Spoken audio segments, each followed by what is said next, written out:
오늘은 사무엘에 대해서 우리가 함께 공부를 조금 해보겠습니다. 늘 하는 이야기지만 우리 매번 성경 공부라기보다는 성경 공부 겸 또 말씀을 우리가 잘 듣고 우리 삶 속에서 한번 연결시켜 보았으면 좋겠습니다. 먼저 사무엘상 1장 9절에서 11절. 자, 검은 건 제가 읽고요. 이제 빨간 건 여러분들이 또 함께 교독해 보시겠습니다. 그들이 실로에 먹고 마신 후에 한나가 일어나서 그때에 제사장 엘리는 여호와의 전 문설주 곁 의자에 있었더라. 한나가 마음에 괴로워서 여호와께 기도하고 통곡하며 서원하여 이르되 만군의 여호와여, 만일 주의 여종의 고통을 돌보시고 나를 기억하사 주의 여종을 잊지 아니하시고 주의 여종에게 아들을 주시면 내가 그의 평생의 그를 여호와께 드리고 삭도를 그의 머리에 대지 아니하겠나이다.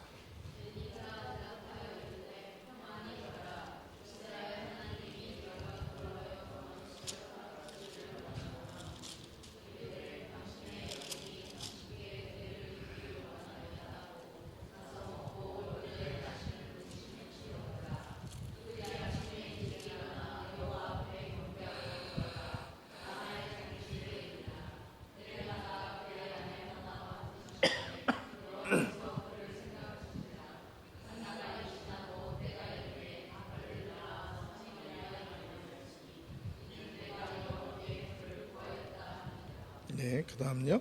여호와께서 임하여서서 전과 같이 사무엘아 사무엘아 부르시는지라.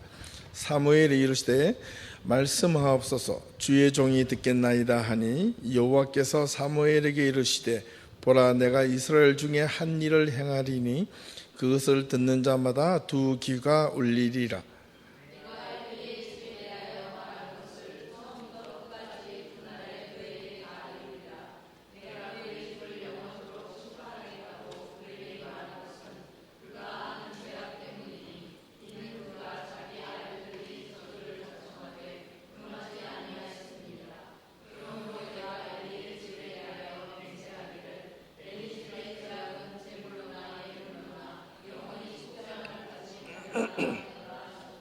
마지막입니다.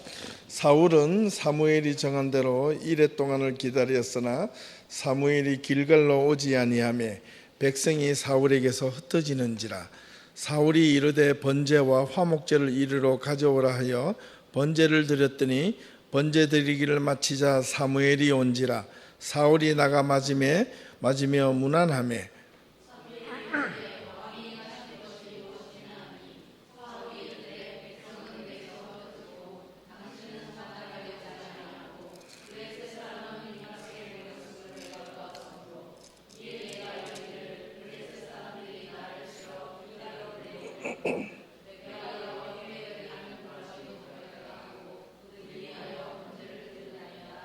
아멘.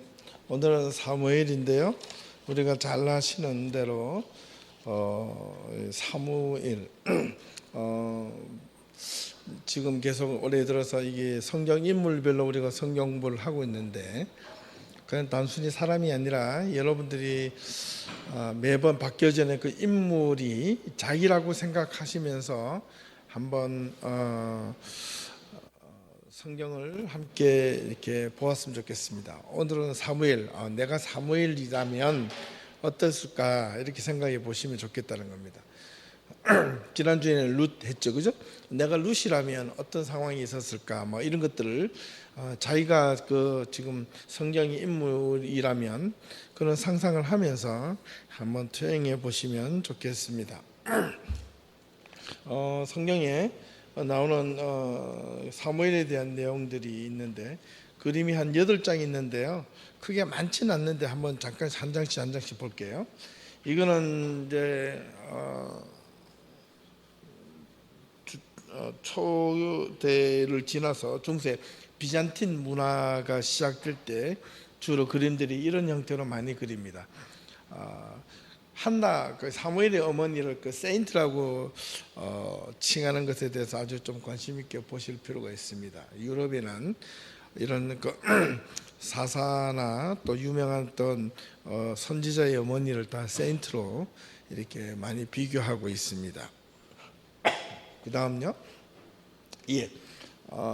렘브란트 우리가 자주 보는 이 화가인데 성전에서 기도를 가르치는 한나, 누구요? 사무엘에게 기도를 가르치는 걸 아기를 낳고 난 뒤에, 그죠? 그 다음 사무엘과 엘리 제사장의 모습을 이렇게 그림으로 그립니다. 지금 뭘 할까요?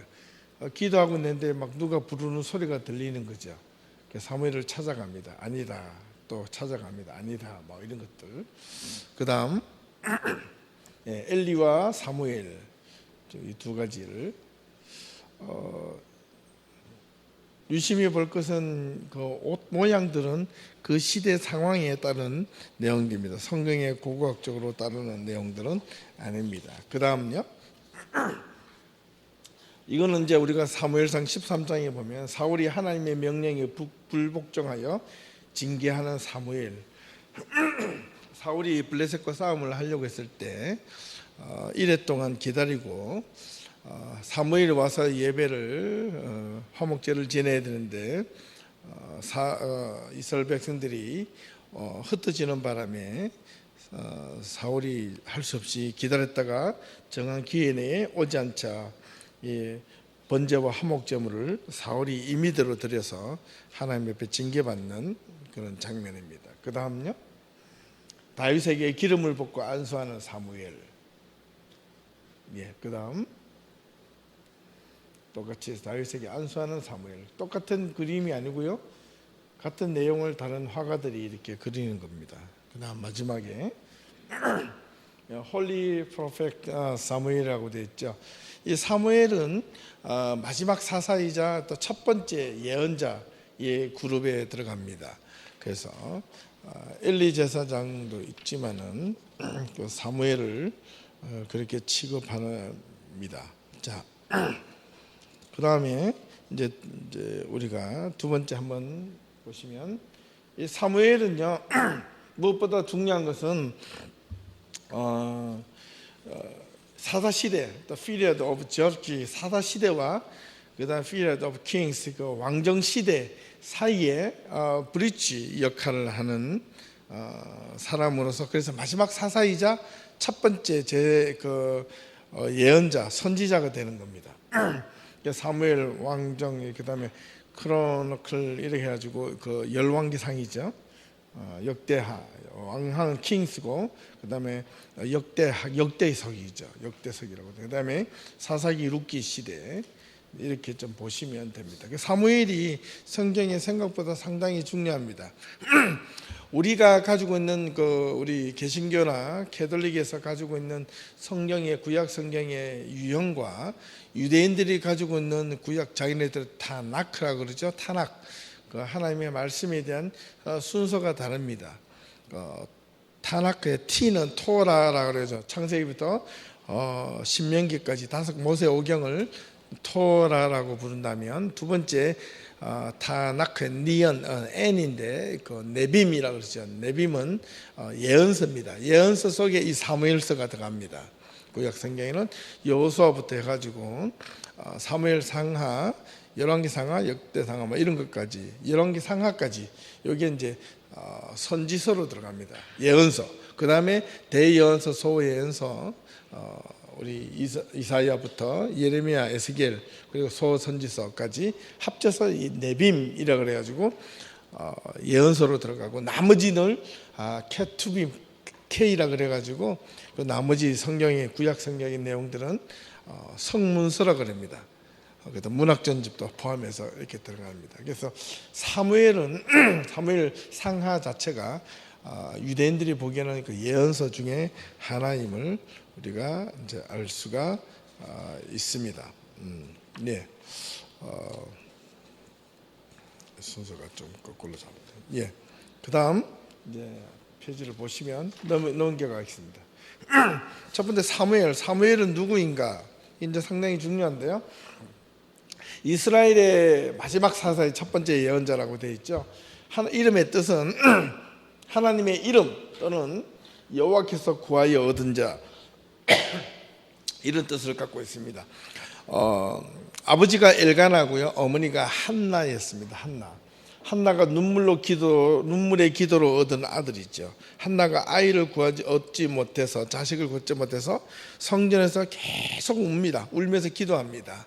그래서 소리내 울지 못하고 가슴을 졸이며 마치 흐느끼며 울듯이 하니까 그 엘리 제사장 옆에서 지켜보다가 한나가 자식이 없으니까 술을 먹고 와서 하나님 앞에 토로하는 것처럼 그렇게 비춰졌나 봐요. 그래서 한나의 부르면서 어느 날 한나가 하도 그렇게 흐느끼며 막 신음소리 하면서 막 중얼중얼 하면서 기도하니까 이렇게 묻습니다.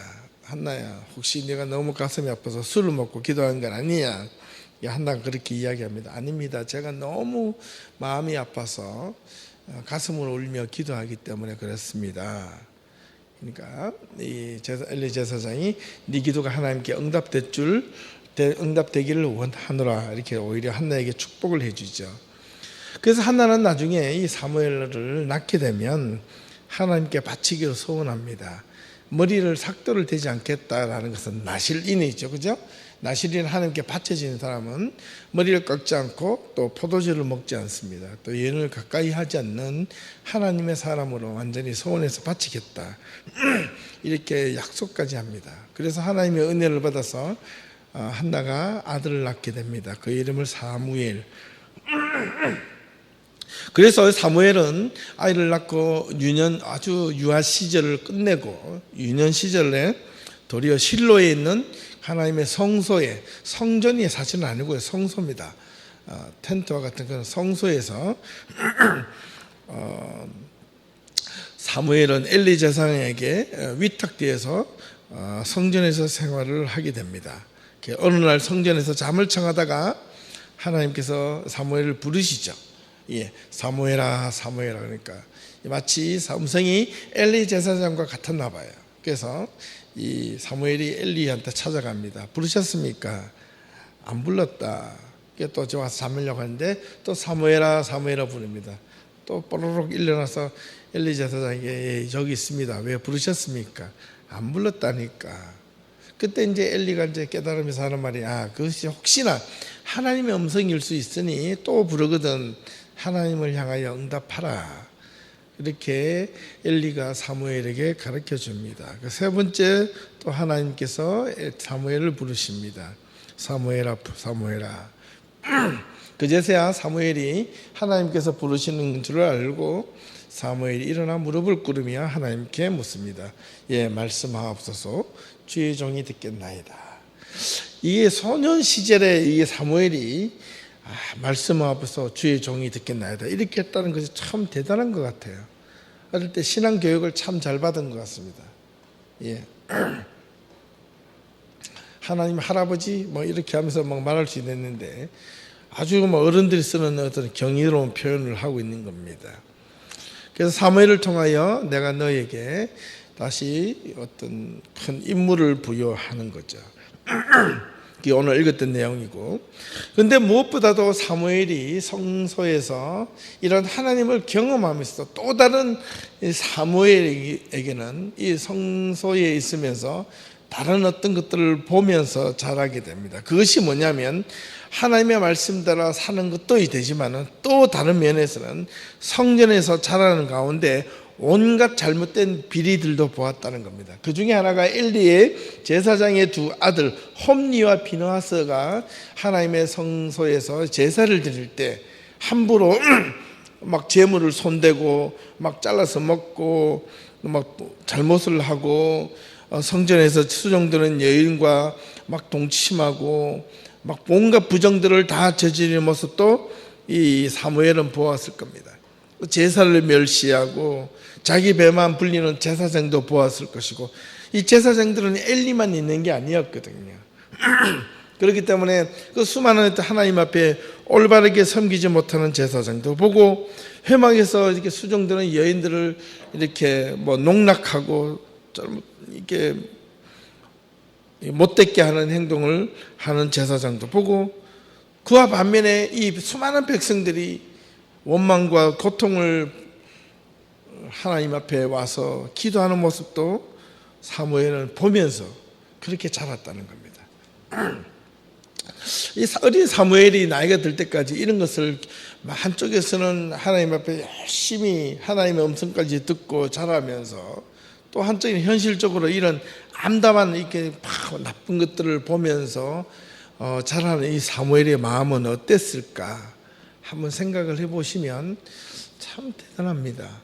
예, 저는 우리가 일반적으로 사무엘이 참 하나님의 총애와 사랑을 받고 컸다고 볼 수 있지만은, 또 다른 쪽으로 생각을 해보면 이 사무엘은요 점점 자라면서 어떤 양면의 갈등을 참 많이 느꼈을 것 같아요.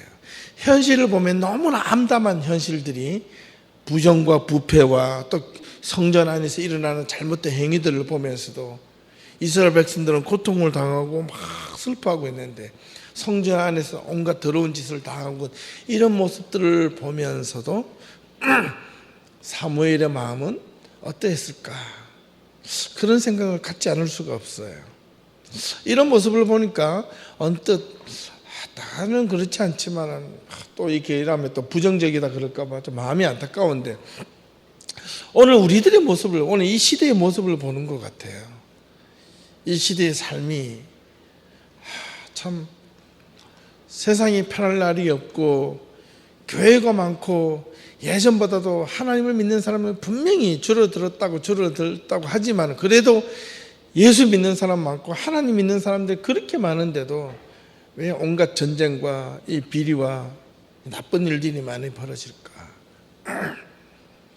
저도 깜짝 놀랐는데, 오늘 아침에 어제 뉴스를 보셨죠? 예, 프랑스 니스에 어제 차량 트레일러가 한 2km 정도 되는 그 거리에 어제 축제가 있었는데, 축제를 18톤 되는 그 큰 트레일러 트럭이 그 2km 되는 거리에 도로에 사람들이 나와서 폭죽을 터뜨리고 막 환호하는 그날 저녁에 이 대형 트레일러가 광란에 질주를 해서 사람들을 다 치었습니다.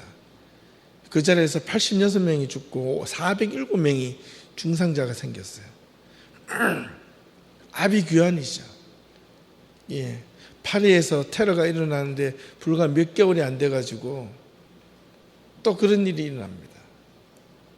그런 소식을 들을 때마다 참 불안해서 살 수가 없다. 우리 캐나다가 괜찮은 것 같죠. 예, 그 다음에 누가 어느 나라가 타겟이 될지는 모르는데 많이 기도해야 될 것 같아요. 성경에 보면 안전하다 평안하다 할 그때에 우리는 괜찮다 할 그때에 이 모습을 보면서 참 많이 기도가 필요하다. 또 다르게 보면 오늘날 같이 이 문명이 발달된 이 시대에 참 이렇게 실시간으로 그런 뉴스들이 막 접할 때마다 두려워요. 차라리 이제 인터넷이 발달이 안 되고 TV가 없었던 시대가 더 나았어요. 한참 뒤에 소식을 듣는 게 때로는 그게 좋을 때도 있습니다. 예, 이제는 실시간으로 올라오잖아요. 실시간으로.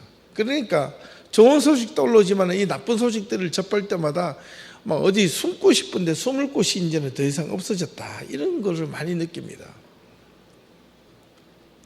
참 이 마음이 아픕니다.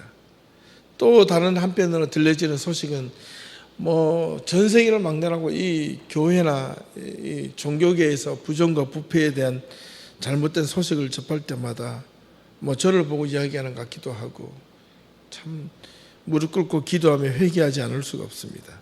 사무엘이 한편으로 하나님을 만나고 어릴 때 하나님을 접하면서도 직접 하나님의 음성을 듣고 하나님을 만났잖아요. 그런데도 불구하고 또 다른 이면에는 그런 부정과 부패를 저지르는 사람들을 보면서 사무엘은 어떤 생각을 가졌을까요? 저 같으면 하나님한테 좀 따져 물었을 것 같아요. 하나님, 저 사람들에게도 좀 찾아가셔서 저런 짓 좀 못하게 좀 하세요. 왜 저한테만 찾아와서 그러십니까? 막 이럴 수도 있지 않았을까 싶어요. 근데 성경에는 그런 내용은 없습니다. 그러면 이 사무엘에게 어떤 특별한 미션이 주어졌다고 볼 수가 있어요. 그죠?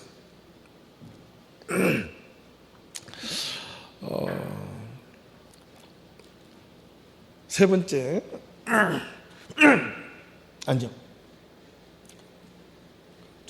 예, 예. 그래서 눈물로 기도는 얻은 이 사무엘이지만은 이 사무엘의 마지막 사대 시대에 온갖 죄악과 불신앙으로 많이 하는 혼돈과 무질서가 그 당시에 너무나 많이 극에 달했습니다. 극에 달했기 때문에 참 어렵고 힘들었습니다. 계속되는 위기 속에 지파 간의 또 연대의식이 와해되고 무너집니다. 12지파 사이에서 분열이 일어납니다. 그 당시에. 그 다음에 또 하나가 당시 제사장이 엄청난 타락을 해서 제사를 보이고 욕보이고 전쟁에 하나님의 언약궤를 이용하려다가 도리어 언약궤를 빼앗기는 사건도 이 당시 일어납니다.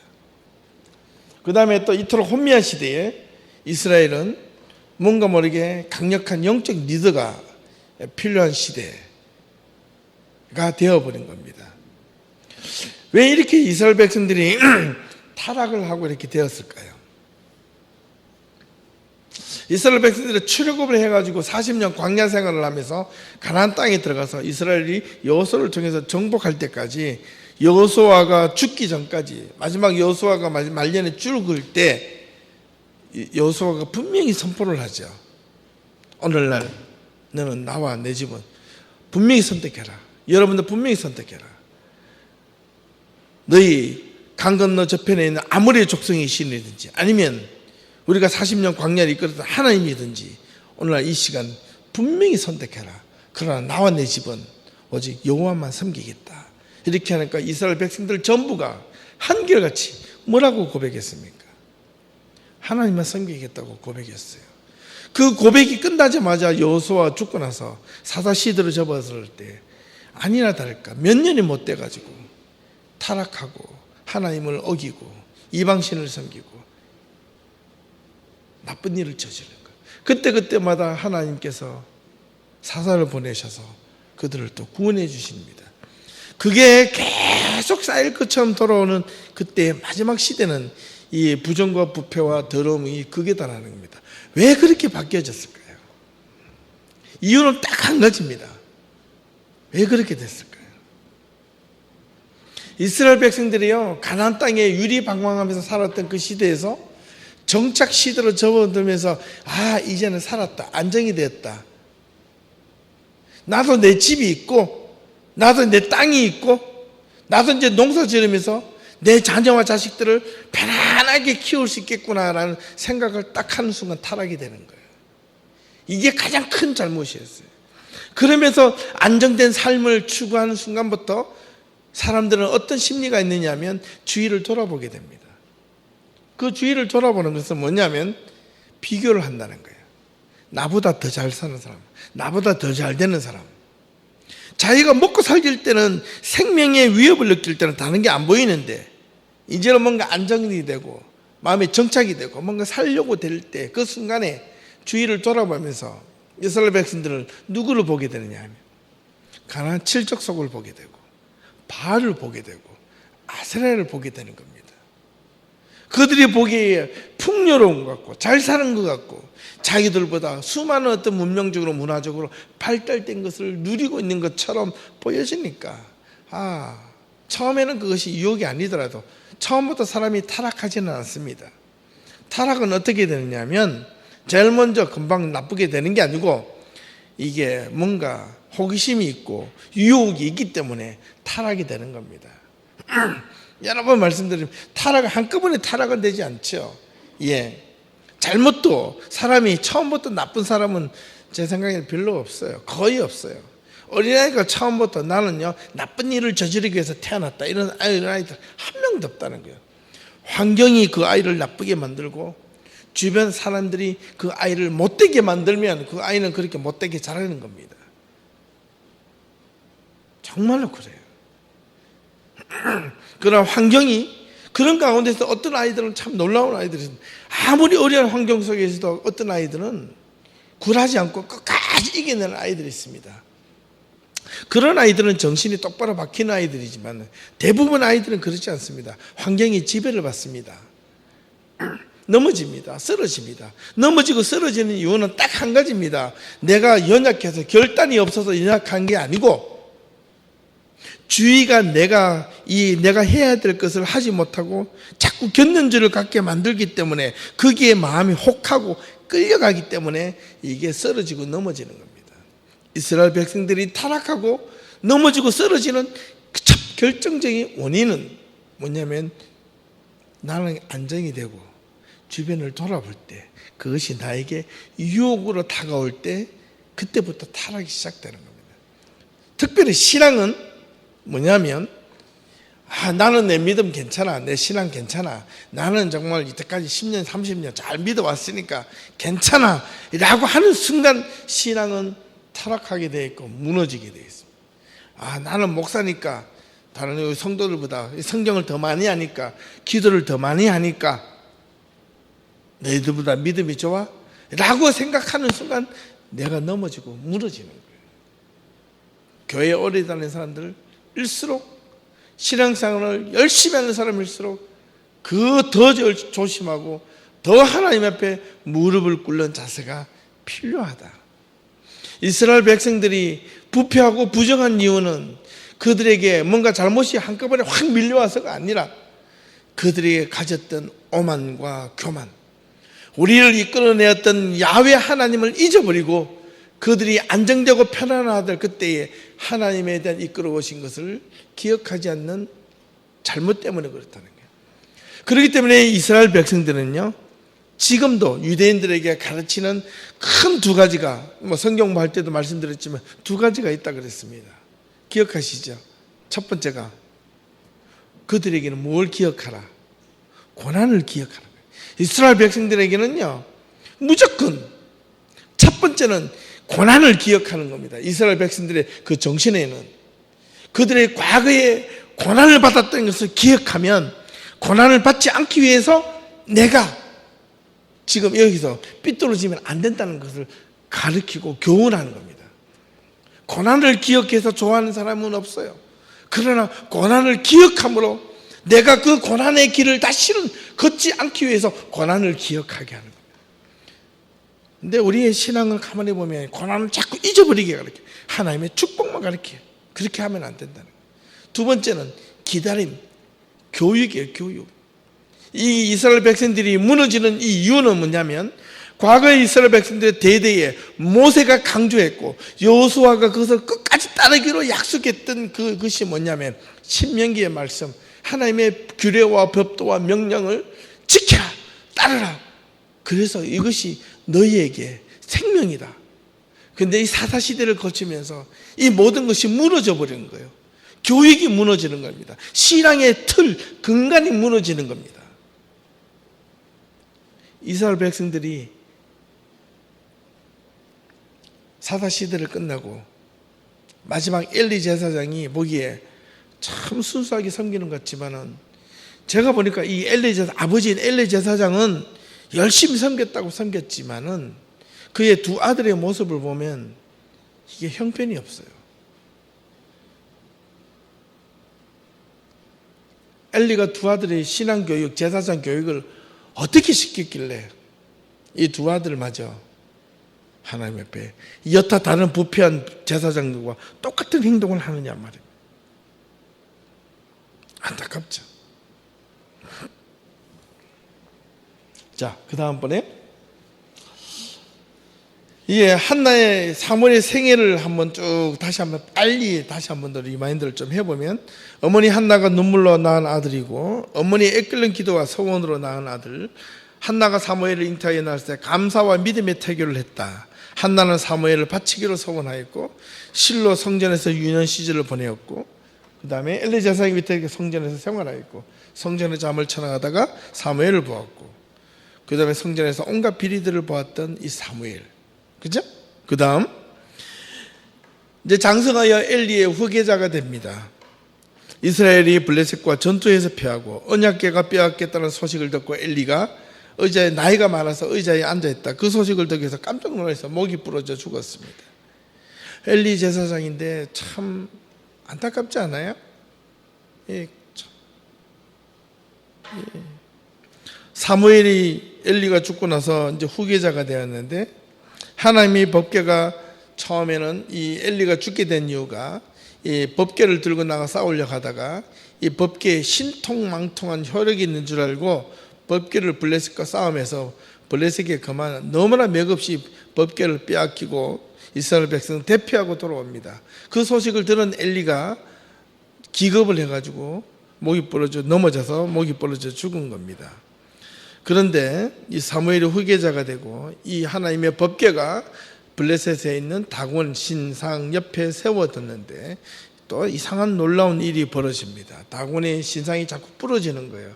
그래서 블레셋 사람들이 이 하나님의 법궤를 다시 이스라엘 백성들에게 돌려주려고 합니다. 그 유명한 것이 베스메소로 가는 소, 그 유명한 일화이지 않습니까? 이야기의 초점은 거기가 아니기 때문에 그냥 넘어갑니다. 하나님의 법궤가 다시 돌아옵니다. 돌아온 뒤에 이 사무엘은 뭘 하느냐면 이스라엘 백성들을 다 어디에?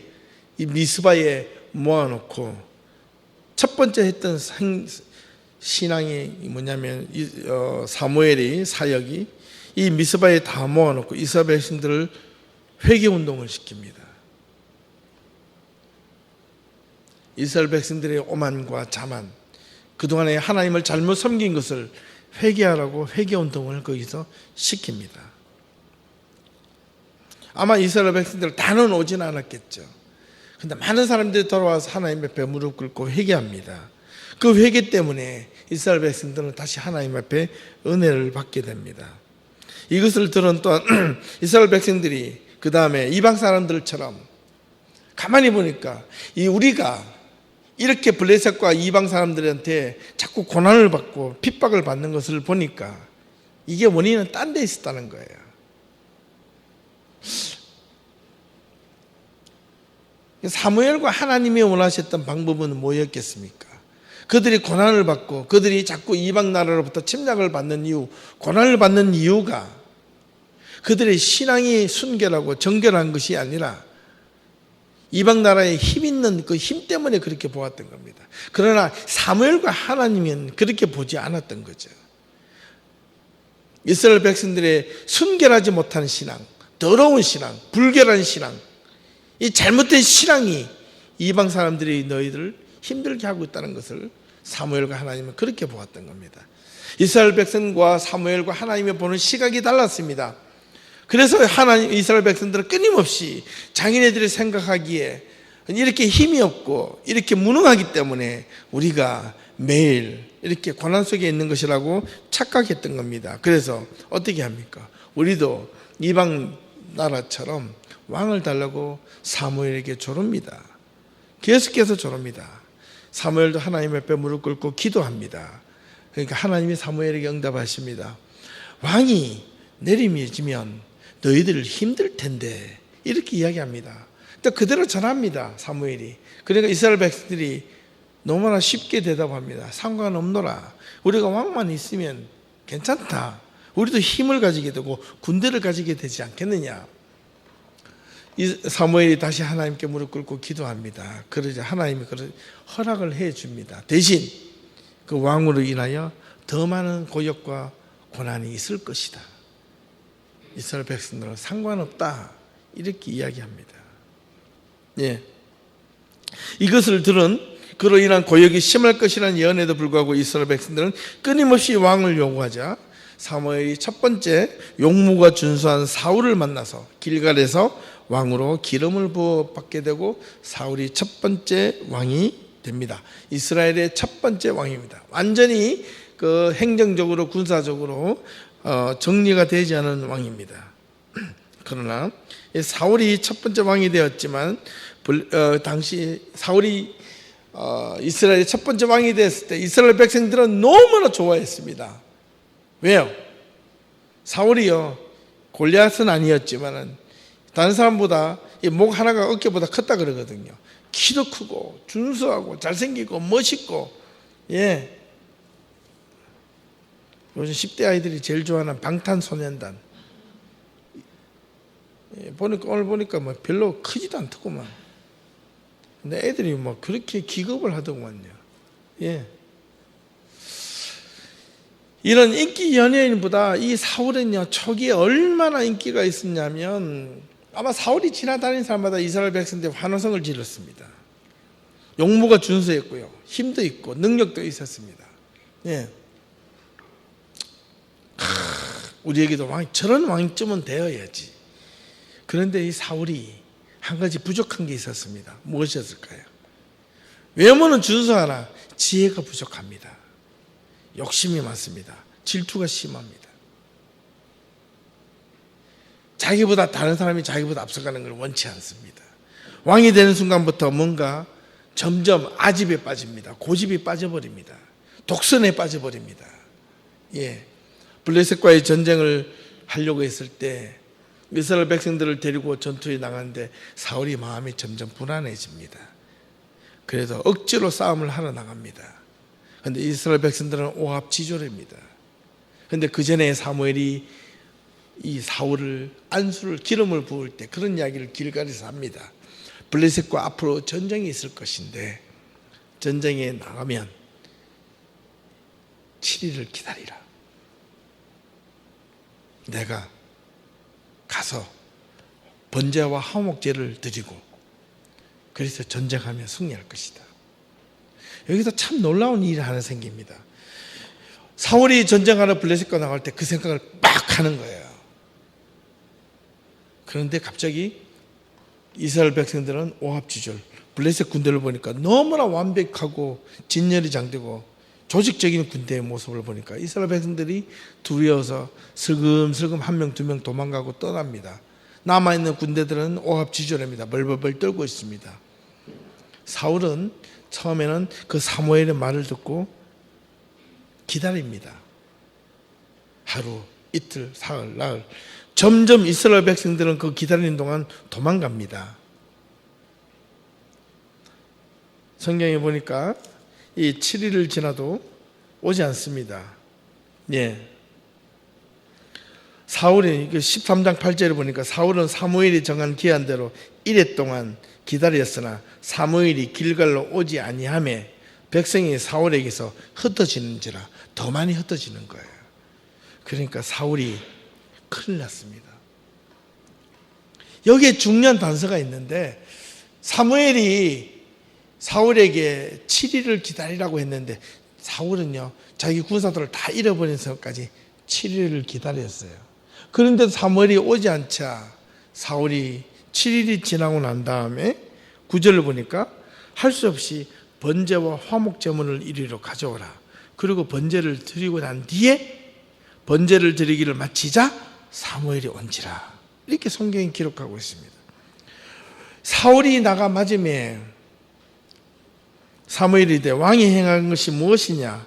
사울이 이르되 백성은 내게서 흩어지고 당신이 저가 나한테 약속했던 7일을 나는 기다리는데 오지 않아서 내가 제사를 드렸다.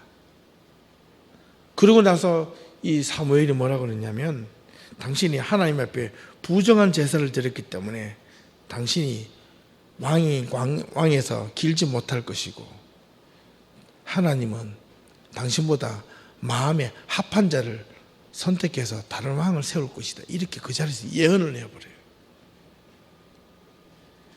자, 여기까지 한번 생각해 보세요. 사무엘이 잘못했습니까? 사울이 잘못했습니까? 사울은 사무엘이 약속한 대로 7일을 기다렸거든요. 여러분이 만약 사울 왕이었다면 어떻게 했겠습니까? 여러분이 전쟁을 하러 나가요? 장군이에요? 근데 여러분의 군사들이 두려워서 다 도망갑니다. 번제와 화목제를 드려야 되는데 드리지를 못합니다. 왜? 사무엘은 오지가 않습니다. 사울은 끝까지 7일 동안 기다리려고 사무엘의 말을 믿고 7일을 기다렸는데 오지 않습니다. 7일이 지났는데 오잖아요. 그런데 군사들은 더 많이 흩어져요. 전쟁을 하게 되면 백전백패로 패할 것은 분명합니다. 만약에 여러분이 사울이라면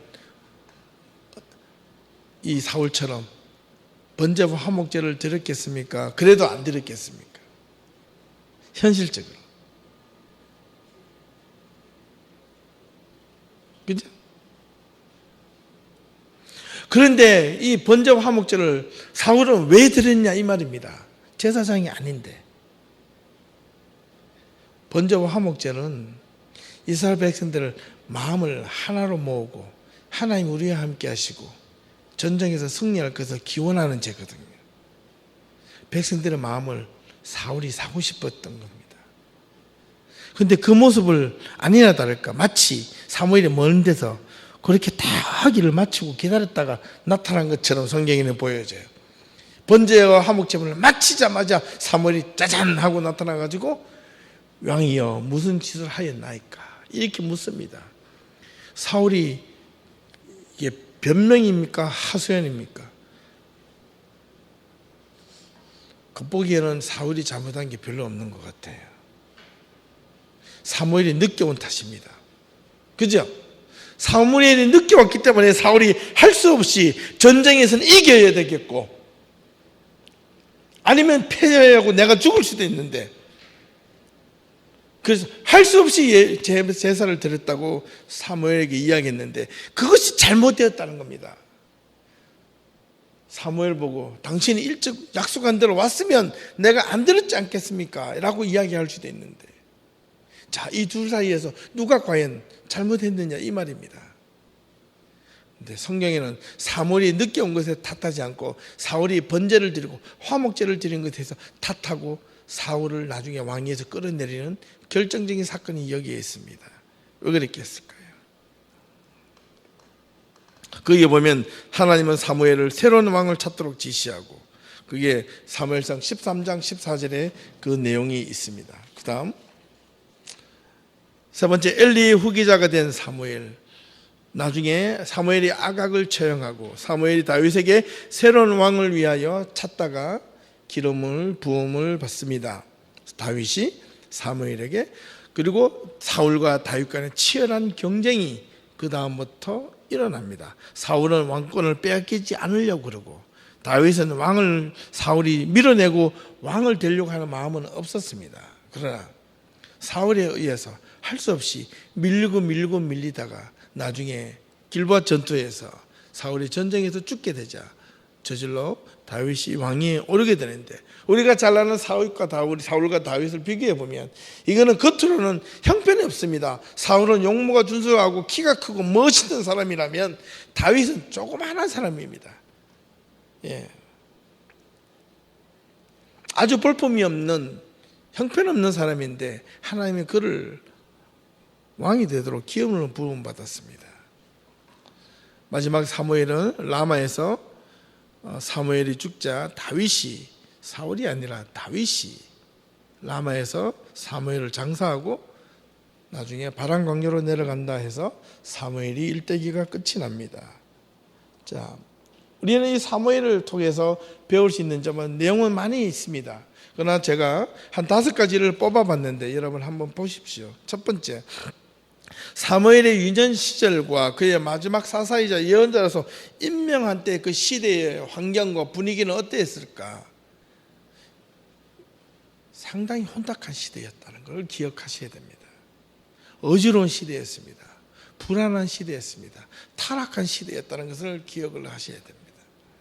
두 번째, 사무엘이 활동한 시기에 두 다른 인물과 연관 지어 볼 수 있는 자들은 누구입니까? 두 다른 인물이 누구냐면 바로 사울과 다윗입니다.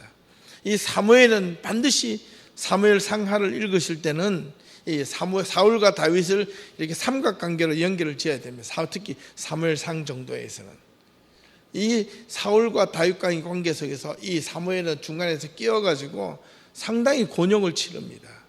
예. 사울이 사무엘을 원망과 저주도 많이 하지만 또 다윗은 사무엘을 지켜주려고 자기가 갖고 있는 능력의 반감 정도 거의 활동을 하지 않고 그렇게 숨어 지내는 것처럼 보여집니다. 그러나 하나님은 사울의 손을 들어주지 않고 다윗의 손을 들어주십니다. 사무엘을 통하여. 왜?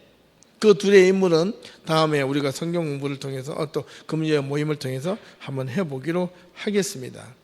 사무엘이 하나님께서 사울을 버리고 다윗을 택한 이유는 무엇이라고 말하고 있는가에 집중하셔야 됩니다. 그게 사무엘상 13장 14절입니다. 예. 거기에 보면 사무엘과 사울의 관계가 나오는데 사울은 이래 동안 사무엘이 약속한 시간을 지켰는데도 오지 않아서 번제와 화목제를 드린 것이 사울에게는 큰 죄가 되었는데 그게 왜 큰 죄가 되느냐, 이걸 보셔야 됩니다. 아마 토론할 때 한번 해보셔요. 그게 왜 그랬는지 여러분의 생각을 한번 나눠보시면 참 좋을 겁니다. 세 번째, 사무엘의 신앙은 어땠습니까? 시대가 혼탁하고 부정한 제사장들이 많은 시대에 사무엘은 어떻게 자기 자신을 다스렸는지, 그렇다면 오늘 우리의 신앙, 내 자신의 신앙, 우리 주변에 내 삶이 정말 무너지고 쓰러지지 않기 위해서 나는 내 신앙을 어떻게 다스려야 되는지 한번 보셔야 된다는 겁니다. 네 번째, 사무엘은 새 시대를 이끄는 분명한 영적인 지도자였습니다. 현실의 암울함을 사무엘은 어떤 신앙의 모습을 통하여 시대를 헤쳐나갔는지, 이스라엘 민족을 어떻게 이끌었는지 우리가 한번 생각을 해봐야 된다는 겁니다. 그 다음 마지막 다섯 번째, 오늘날 우리가 사는 이 시대 속에서 사무엘의 신앙을 통하여 우리의 신앙을 반성하고 배울 점이 무엇이 있을까입니다. 마지막입니다. 한 장을 더 넘겨주시면, 신앙은, 사무엘을 통하여 우리가 배울 수 있는 것은, 신앙은 중심에서 변화가 되고 삶으로 이어질 때 빛이 납니다. 그저 그냥 신앙생활이 이루어지는 게 아니라 내가 하나님의 말씀을 들었다고 하는 것이 아닙니다. 요즘 제가 유대인에 관련된 책을 좀 읽는데 그거는 유대인들의 삶을 보니까 그래요. 기도를 한다고 모든 것이 네 신앙이 완벽히 이루어진 것은 아닙니다. 삶으로 실천되어질 때 기도는 완성이 된다. 이런 글들이 있어요. 기도한다고 모든 것을 다 이루었다고 생각하지 말아라. 기도했다?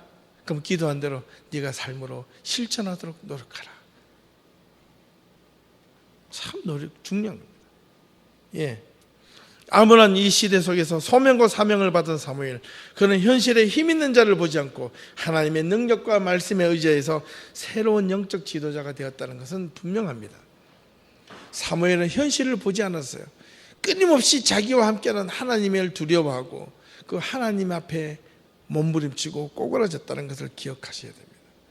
사무엘도 이쯤 되면 얼마나 자기 삶에 이 수많은 어떤 잘못된 제사장들로부터, 성경에는 없지만 이 비리에 대해서, 잘못에 대해서 고발했을 때 그 다른 제사장들로부터 협박과 고난과 수모를 받았겠습니까?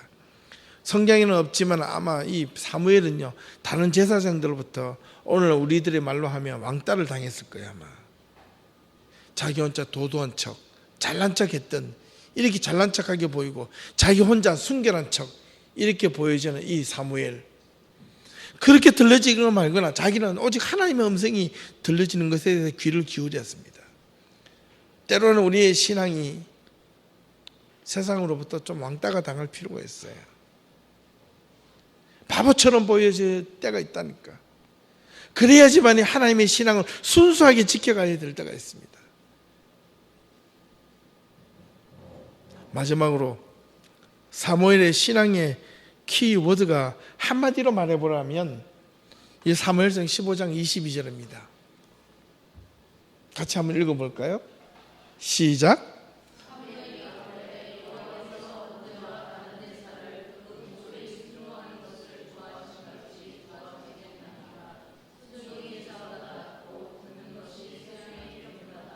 이게 뭘 할까요? 사무엘이 자기 평생의 신앙을 이끌어왔던 신앙의 키워드가 이 말씀이었어요. 여호와께서 번제와 다른 제사를 그 목소리 순종하는 것을 좋아하심 같이 좋아하겠나이까. 번제와 다른 제사를 드리는 것보다 뭘 하라고요? 순종. 순종이 제사보다 낫고 듣는 것이 수양의 기름보다 낫다는 거예요. 여러분, 말을 마치겠습니다. 사무엘이 평생도록 지켰던 것은 하나님 앞에서 순종이었습니다. 제가 여러분들한테 권유의 말씀을 드리고 싶은 부분이 있다면, 다른 걸 다 안 들어줬지만 하나님의 말씀에 순종할 수 있는 여러분들이 될 수 있기를 바랍니다. 여러분, 만약에 이 목사의 말이 여러분들 귀에 거슬리다면 안 들어도 좋아요. 그러나 여기서 전해지는 하나님의 말씀이 여러분 가슴속에 작은 것 하나도 그것이 와닿는다면 그 말씀에 순종할 수 있기를 바라요. 하나님의 말씀, 제 이야기가 아니라 하나님의 말씀을 붙잡고 가는 오늘 이 시대가 필요하단 말이에요. 이 시대는 뭘 붙잡고 갈까요? 돈을 붙잡고 가고 힘을 붙잡고 가고 권력을 붙잡고 가는 시대가 되었는데, 그러나 우리는 정말로 하나님의 사람이 되기를 원하는 사람들은, 신실한 그리스도인이 되기를 원하는 사람들은 하나님의 말씀을 붙잡고 가자 이 말이에요. 하나님의 말씀에 순종하자는 거예요. 우리의 삶이 무너지는 것처럼 보여지더라도, 다른 사람들이 뭐라 하더라도, 다른 세상의 모습들이 우리를 보고 손가락질을 하더라도 우리의 모습은 하나님 앞에 순종하는 삶을 한번 살아보자고요. 마지막에 결과가 어떻게 되는가? 하나님, 나는 아무것도 모르는데, 아무것도 할 수 없는데 하나님 순종을 해보자고요. 되는지 안 되는지. 순종이 제사보다 낫다는 겁니다. 하나님의 말씀 앞에 무릎을 꿇고 기도할 때마다 참 힘들고 어렵습니다. 순종한다는 게 얼마나 어려운지 몰라요. 차라리 제사 한번 드리는 게 훨씬 나아요. 차라리 번제를 드리고 헌금을 하고 교회 봉사하고 남을 돕는 게 훨씬 좋아. 그러나 순종이라는 그 단어 앞에 내가 내 자신을 내려놓고 복종한다는 이 자체는 너무나도 힘든 거예요. 그렇게 하려면 내 생각을 내려놓아야 되고 내 마음을 내려놓아야 되고, 내가 하나님의 말씀 앞에 그 말씀을 따르기 위해서 걸어가야 될 그 길이 얼마나 힘든지를 몰라. 그러나 그 길이 나중에 보자는 거예요. 나중에.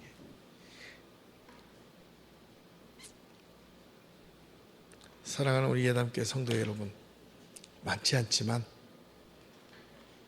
우리끼만이라도 하나님의 말씀에 순종하는 자들이 되십시다.